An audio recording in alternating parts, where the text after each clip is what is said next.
Number को देख 5 number लेखा अच्छी तले दि जाइथिबा छवि गुड़िक देख और प्रश्न गुड़िकर उत्तर दियो। आग छवि गुड़िक देखा आग छवि गुड़िक चिन्हवा तापर जाई तले लिखिपर। प्रथमे कह मु जो गोल बुलेली यही चढ़ईटीर नाम कौन? ए चढ़ईटीर नाम है माछरंका। माछरंका चढ़ई समस्त देखिछ तो? आकाश रे उड़ुथबो, माछ कोठी पोखरी रे मुंड टेकीदेले खूब शीघ्र आसी माछ को धरी नहीं जाओ। तापर ए चित्रटी को देख, ए चढ़ई विषय आगु गीतर मध्य पढ़िच किचिरी मिचिरी चटिया। एटा होची सेई चटिया चटिया चढ़ई। तापर ए 3 नंबर चढ़ई को देख, एटा कि चढ़ई? एटा होची हलदी बसंत।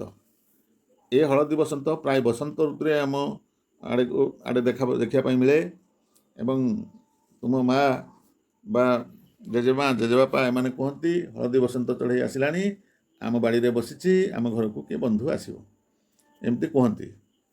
अच्छा, तापर जो चढ़ईटी देखुच यही चढ़ईटी एटा नाम कौन? एटा है माछरंका एवं काठहणा। एटा है काठहणा। ये गछरे बसी काठरे ठक ठक करी काठ को काटी दी पारे एवं काठ देहरे थिबा छोट छोट पोक गुड़िक बाहरी आसती से गुड़िक से खाए। ता तल धाड़ी देखा या समस्ते चिन्हिच, ये हूँ बणी चढ़ई। किए भी ताको सुनामणि बोली कहती। तापर देखा एटी की चढ़ई घुमुरु घुमुरु शब्द करे। हाँ, ये है पारा। ये समस्तंकर घरे रहिबा पई ये भल पाए, तेणु प्राय घरे ये बसवास करे। तापरे ये जो सबुज चढ़ईटी देखुच, हाँ, ये हूँ शुआ। या लोक मैंने घरे पोषंती एवं ये मनुष्यर कथा को नकल करी मध्य कथा कहि पारे। ता तलक देखा कहब यही चढ़ईटीर नाम कौन?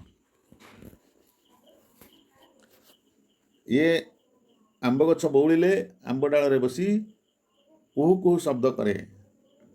हाँ, कोइली। से है कोइली। तापर यही चढ़ईटी या समस्ते जानी निदरू आमको सकाळ उठाई दिए। हाँ, काऊ। आउ यही पक्षी देख, ये धला पक्षीटी ये हूँ बग। पोखरी पाखरे ध्यान कला भाया बसी किंतु लक्ष्य रखि कौटी माछटे मुंड टेकुची। खप किना माछ को धरी नब। तापर यही पक्षीटी को देख, यहाँ हूँ शागुणा। ये पक्षी एवं प्राय आमर अंचल देखा मिलूनी। बण जंगल मानक ये पक्षी सब रही आउ कौ अंचल रही एमाने सब मला जीवजंतु मानक खाती आने परिवेश को सब परिष्कार करुँच। एमानकर कौन असुविधा जो आम अंचल ये पक्षी मानक देखा मिलूना। तापर पक्षी को देख, हाँ, शेष पक्षी। ये पक्षी को कहती ईगल। ये ईगलर छोट प्रजाति आम अंचल देखा मिले। से गुड़िक को छंचाण बोली आम कही था। से छंचाण लोप प्राय पाइबा बसिलानी आम अंचल। बेले बेले गोटे देखा मिले एमाने कुकुड़ा छुआ बा अन्य छोट जीवजंतु मान पिला को उठे नहीं जाई पारंती। ताको गोड़ साहाय्य से उठे नहीं पारंती। तापरे यांकर बड़ जाति जोड़ा जंगल मानक रोची ताको ईगल कहती। से ईगल पक्षी बहुत बड़ एवं से माने ठेकुआ को शिकार कर दियंती। छोट मांकड़ ठेकुआ एमान को गोड़ साहाय्य टेकी नहीं शिकार करि पारंती। ये है ईगल। तापर तल प्रश्न उत्तर देवाई कही। तल प्रश्न देखा ये देख, मुझे पक्षी मान सब नाम लिखिदे। तेणु तुम्हें मैंने भल भाव ये पक्षी को चिन्ह रख एवं से नाम को मन रख। से मध्यरु कहार की रंग ताहा तुम्हें मन रख। देख, मु सबु पक्षी मान ना लिखी तुम्हें भल भाव पढ़ एवं चिन्ह रख।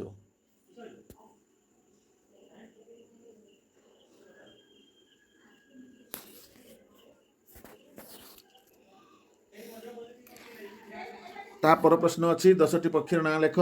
ଖରେ ଅଛି ପକ୍ଷୀମାନେ କେଉଁଠି ରୁହନ୍ତି। ସେଇ ଯେଉଁ ଚିତ୍ରକୁ ସବୁ ଦେଖିଲ 10ଟି ପକ୍ଷୀ, ଯେଉଁ 10ଟି ପକ୍ଷୀ ମୁଁ ଯେଉଁମାନଙ୍କ ନାଁ ଲେଖିଦେଇଛି ସେଇ ପକ୍ଷୀର ନାମ ସବୁ ଏଠି ଲେଖିବ। ପକ୍ଷୀମାନେ କେଉଁଠି ରହନ୍ତି?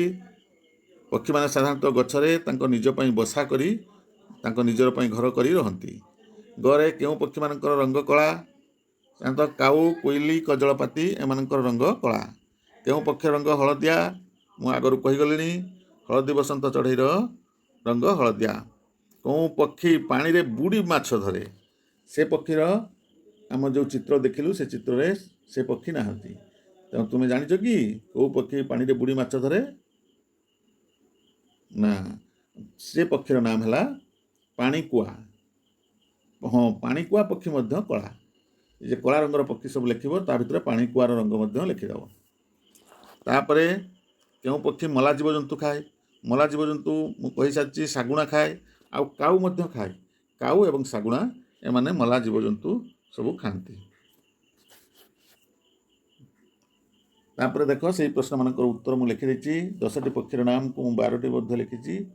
12ଟି ପକ୍ଷୀର ନାଁ ଲେଖିଦେଇଛି। ତୁମେ ସେଥିରୁ 10ଟି ଲେଖିବ କି 12ଟି ଲେଖ, ଆହୁରି ଅଧିକ ମଧ୍ୟ ଜାଣିଥିଲେ ତୁମେ ତା ସେଗୁଡ଼ିକୁ ଲେଖ।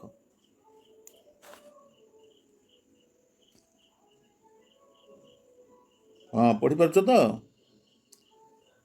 ପକ୍ଷୀମାନେ କେଉଁଠି ବସା କରନ୍ତି? ପକ୍ଷୀମାନେ ଗଛରେ ବସା କରି ରୁହନ୍ତି।